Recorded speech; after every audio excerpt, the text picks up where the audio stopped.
This is Locked On Boston College. On today's show, we're going to be joined by John Garcia of SI All-American. He is an expert in recruiting, and he's going to talk to us all about Boston College recruits, Jacobe Robinson, and how the Eagles are perceived on the recruiting trail. All of this and more on today's Locked On Boston College.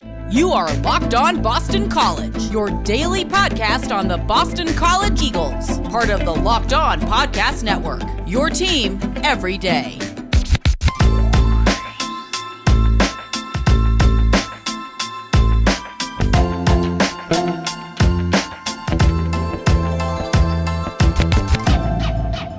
This is Locked On Boston College. AJ Black here. With me, I have John Garcia of SI All-American, and he's here to talk to us on our Recruiting Wednesday. John, how's it going? It's going well. Just talking recruiting midweek. Spring is wrapping up for the colleges, which means for us that cover recruiting, it's going to ramp up for spring ball down south in terms of watching the kids in full gear as opposed to camps. So I'm always excited for this time of year.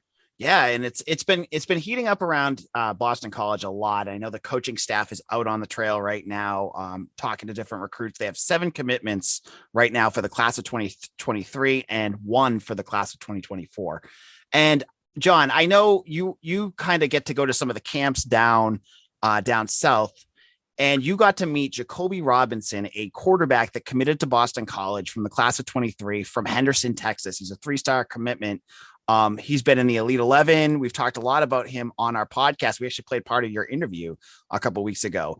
What was your impression watching him throw?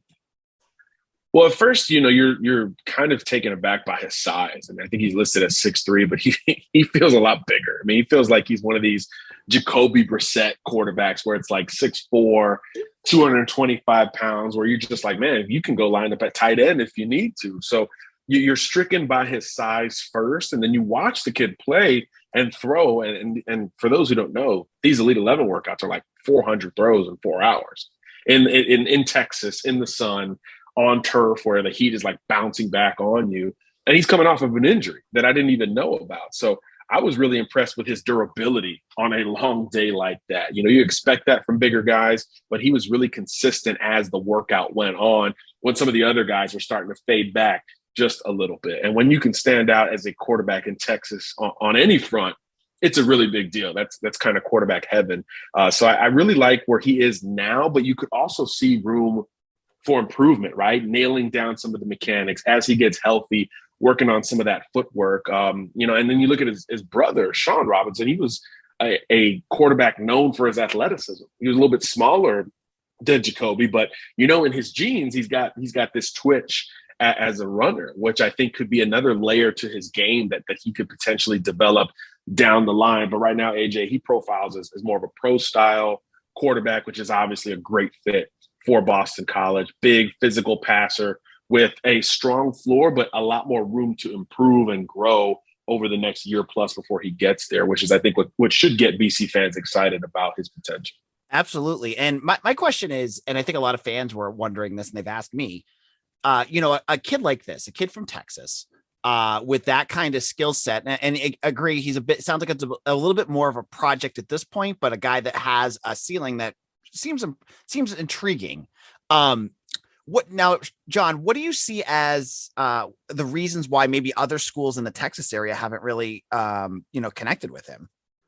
Well, it's because he had to sit. He's at a solid program at Henderson and really didn't get to shine as the guy, quote unquote, until this past year, 2021, where he got to really flex a little bit more. And I think, in Texas, Florida, California, Georgia, if you're not on radar as a sophomore going into your junior year, it's hard to then strike up on that radar. So I do think that, and Henderson also it's not in Dallas. It's not in Houston. It's not one of these, premier programs that everybody is making it a point to check out as well. So I think kind of the timeline for Jacoby's ascent as the guy there and his location all factored into a bit of a slow start on the trail. But once he got going this past year, he was really good. I mean, I think he only threw 2 interceptions in a pretty balanced offense. He protected the football, scored a bunch of touchdowns, and proved pretty accurate from a completion percentage standpoint. So he's got a lot of what makes a quarterback, great flashing in that junior tape. So now you want to see him take the next step as a senior, but I wouldn't worry about his early offer list if I'm a BC fan. I mean, and we know what the schools are doing in Texas. Texas Tech and Baylor already have verbal commitments. Texas is all in on Arch Manning, so it's like a lot of these schools, Texas A&M had a quarterback commitment and then he decommitted a couple of weeks ago. So these big schools in Texas were kind of done, or at least done identifying targets in the class of 23. And that's one of the, I guess, downsides of playing in such a premier state like Texas, Florida, Georgia, California, is that you can get lost in the shuffle a little bit down the line. So I wouldn't worry about it too much with Jacobe. So it sounds like to me, Boston College has made their bread and butter in years past with finding these diamonds in the rough and finding guys that are a little under recruited, but that they can build up and develop. And it sounds like Robinson might be that perfect fit. I think so. And he's a high academic kid too. I mean, like Yale was in the mix for him at one point. Like, so this is not a kid who you're just trying to figure things out about. He's a smart kid. I mean, you heard the interview, extremely articulate, big physical stature is mirrored in kind of the confidence that he gives off. And we were talking to him like, hey, you look pretty good out here. And he was like, nah, man, I could have done so many things better. And you're like, oh, you're kind of surprised to hear that, but that's what you want at that position. There is no settling for anything at that position. So I think he's got a lot of physical and mental tools that you can build around, especially if he's got some time to develop. So really curious to see what he looks like as a senior, but was really impressed when I saw him in person a couple of weeks back. Excellent. Okay. So now we're looking at some of the commitments Boston College has landed. What pops to me is their defensive line. They've clearly put an emphasis on getting some guys to early in that to fill either the edge rush or in the interior for the Eagles. And the names that popped up, and I know you've kind of talked a little bit about on SI All-American, were Jordan Mayer and Eric Dougherty. Can you talk a little bit about either of those guys? Yeah, I really liked Mayer's tape. I thought he was kind of a new age space player, and he's got this frame, 6'4", 240 or so, where you say, okay, well, he can be a true edge where he's off the ball, rushing the passer from the front or the backside, or you say, hey, if he gains some weight in the ACC, now he could put his hand in the dirt and be more of a versatile defensive line piece. So I think physically there's a lot to like with his frame and his skill set, because he did look really comfortable on tape coming off of the edge and actually plays a lot of snaps off the football as more of a traditional linebacker, which is pretty rare for a kid that big at the high school level. And we know Pennsylvania, where he's from, Clairton's a school that has had a ton of top prospects over the years. So I think winning that recruitment in general was a pretty big deal. But then you watch the tape and you just see scheme fits with him, because that Boston College defense is always aggressive. And guys like that who can play multiple positions and maybe develop into another altogether usually thrive in those systems. So I like that get for BC. And as you mentioned, you look at the commitment list and they're ready to go in the front seven, and it's only, mid-April at this point. So that's a very good place to start. And I think that goes into where, the perception of people looking at BC, it's like, you're going to get versatile, aggressive, schematically smart defenders. And I think that's what you've started to complement the headliner of the class who we just talked about. You start to complement him with pieces like that, and it gets interesting really quickly. All right. In a moment, John and I are going to talk a little bit about the national perspective about Boston College recruiting. You're not going to want to miss that. We'll be back in just a moment. Now, if you know me, you know I am a huge fan of the Built Bar. It is 100% covered in chocolate. It is delicious, and it helps you eat healthy, and you're going to enjoy eating them. They are a protein bar covered in 100% chocolate with some delicious flavors. And if you've not tried out the puffs yet, what are you waiting for? They have some great flavors, including the cinnamon churro, the coconut marshmallow, and banana cream pie. I'm just getting hungry thinking about these. They have 130 calories for most of these bars, 4 grams of sugar, 4 net carbs, 17 grams of protein. How are you going to beat that with any other bar? You're not going to. They have flavors of their original bars, including mint brownie, coconut, and coconut almond, and limited time flavors that you can only find by going to Built.com. Now, Built, they love us, and they have a special deal. If you head over to Built.com and use promo code LOCK15, you're going to get 15% off your order. Again, head over to Built.com and use promo code LOCK15 for 15% off at Built.com. This is Locked On Boston College, AJ Black, and this is Recruiting Wrap-Up Wednesday, and I'm joined again by SI All-Americans John Garcia, who's been talking to us about the class of 23 with BC.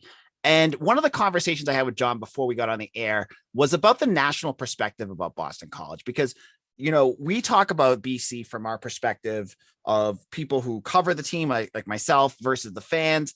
But it's the perspective of the school from the recruits and the coaches themselves that really make the impact of how Boston College looks on the recruiting trail.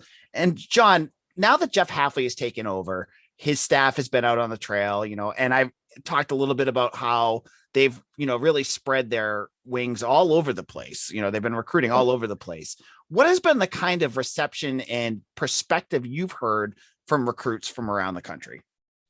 Well, they certainly get excited about Hafley, like individually, right? I mean, I think his resume is pretty well documented before he got to BC, and they're really that transition that you expect of maybe slow at the beginning and then it starts to pick up momentum. That never really happened, right? I mean, he kind of hit the ground running at BC relative to what they were before he got there, and now there's a lot of expectations coming with Boston College. So I think his individual, impact is pretty strong with BC. But in talking to Jacobe and some of these other kids, it's like, but then you also get this academic element of Boston College that everybody likes to hear, especially the more mature kids and, of course, the people around, right? High school coaches, parents, mentors, trainers, all those people.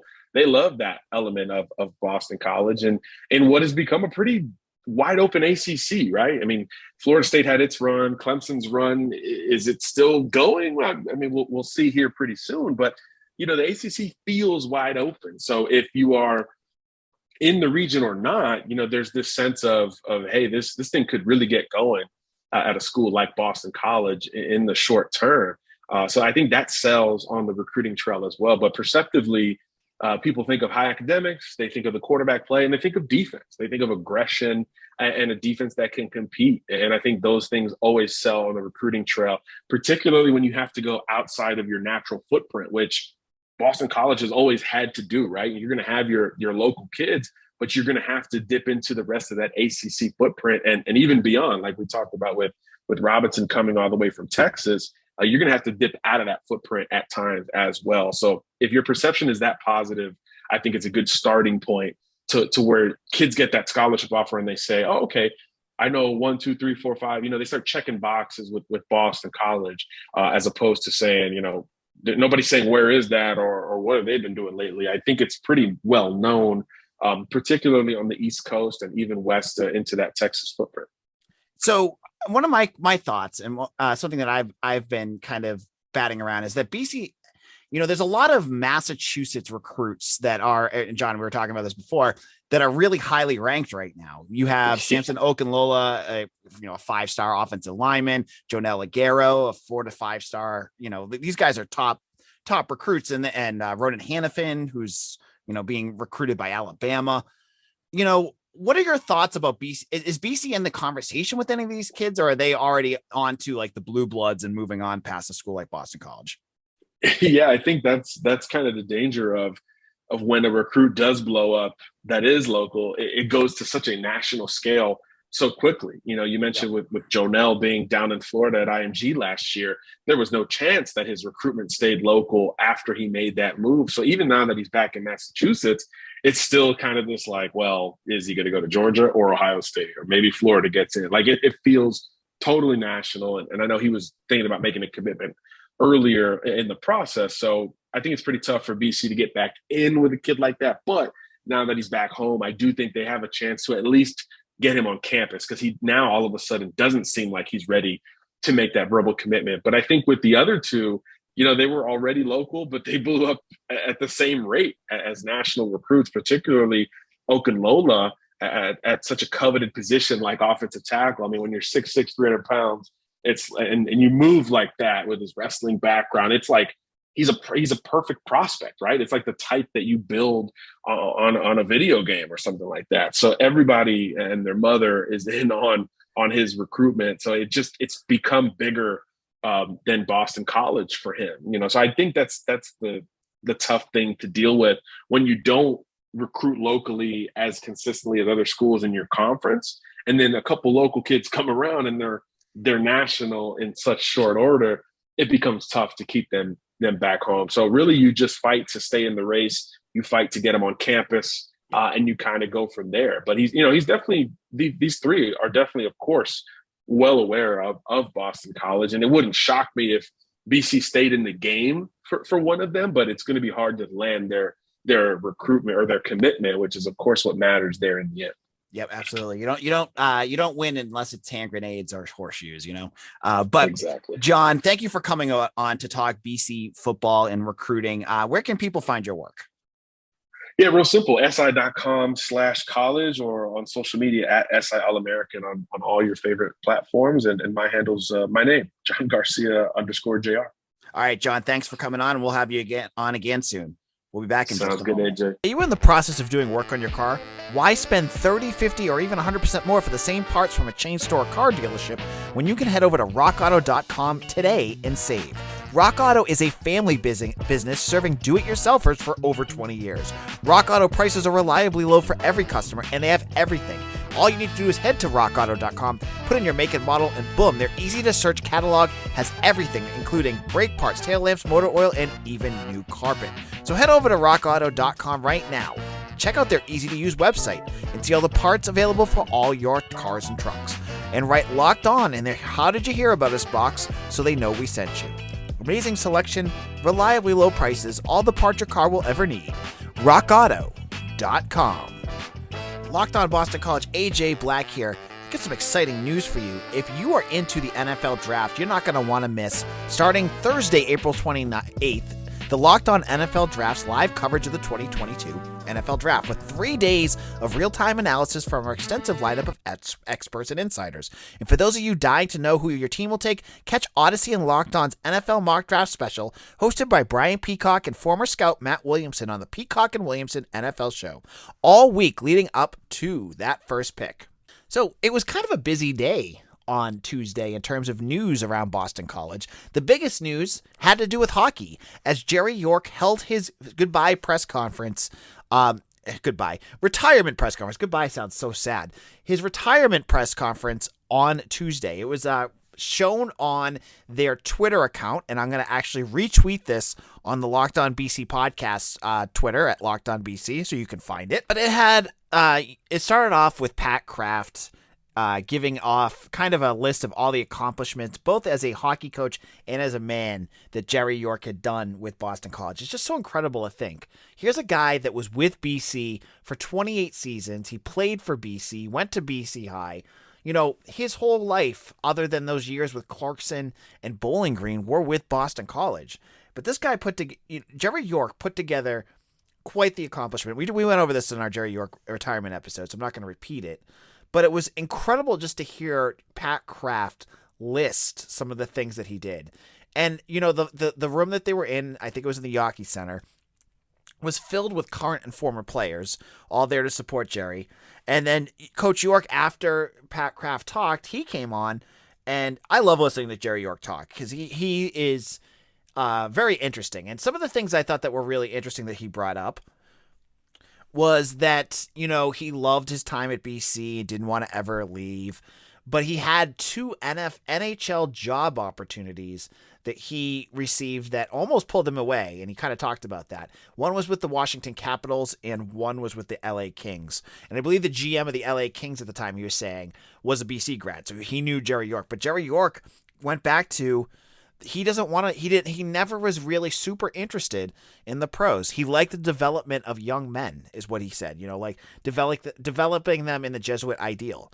And I thought that was a really telling say from what Jerry York is. Like, coaches can coach, like, Nick Saban's a great coach and Coach K's a good coach, but it's what they bring to your school that makes a coach a legend, right? And Jerry York lived and breathed, and he said it, his motto was ever to excel, which is Boston College's motto. And he just kind of wrapped it up. And, shout out to Emma Healy, who asked some great questions. She's the editor of The Heights now. We've had her on the show before. She did a great job there. But, I thought Jerry York just, it was sort of bittersweet as someone as myself who's gone to countless hockey games, who, he was my connection from being a fan to being a writer to talking about him on this podcast. It feels like something's going to be missing next year, and no coach that they bring in is going to fill that void, because Jerry York has been the face of BC hockey for over 25 years and did so much. And now to think that someone else is going to take over, it doesn't seem real until we actually see it on the ice. So it was a nice little fitting tribute to York. And I don't think BC's next coach will have the Boston accent that Jerry York has, because I love listening to him talk. But it was great to listen to him, and check out the whole interview. You can hear his remarks. I retweeted that at Locked On BC. Now let's go over to the men's basketball side of things. And Gianni Thompson finally did enter the transfer portal, according to Verbal Commits, the Twitter handle. Now, some people are like, oh, yeah, is Verbal Commits real? When I reached out to BC, Verbal Commits basically is like the running tab of the transfer portal. When a player officially gets in to the transfer portal, Verbal Commits is like the legitimate like notification of that happening. So Gianni Thompson definitely is. It was surprising to me. I know Tyler Calharuso reported it like a while ago, and props to him for getting it right. But Gianni Thompson was just practicing with BC and was on their Instagram page like last week. So, there's all sorts of things that go on with the transfer portal that we're still learning about as the media members. And I'm not sure if it was from BC's side or from his side that eventually decided, oh, this is the time to do it. But he's gone now. He's going to be transferring. Now, Thompson is an interesting recruit. He committed to Jim Christian, but stuck with it when they transitioned over to Earl Grant. He was a 4-star forward out of Bremer and May. He was originally from Dorchester, lived in Newton, and was a very sought after. He was, I think, top 125 on 247, and was one of the, a solid recruit. Now, when you watched him last year, though, you didn't see that. And I'm not going to bash Gianni Thompson. You guys know me. My job here, I don't like to bash college kids. I'm just going to say he didn't look comfortable out there. Clearly, and Grant said it at different points, he was trying to kind of slowly work him in, which in basketball is not what you usually do with a lot of like really talented freshmen. You usually just get them out there, right? And he ended the year only with 7 minutes per game. And that seemed like a lot. I mean, there were certain games where Gianni Thompson just wasn't there. And he just didn't look comfortable. And, he could find his role someplace else and really blossom. It could happen.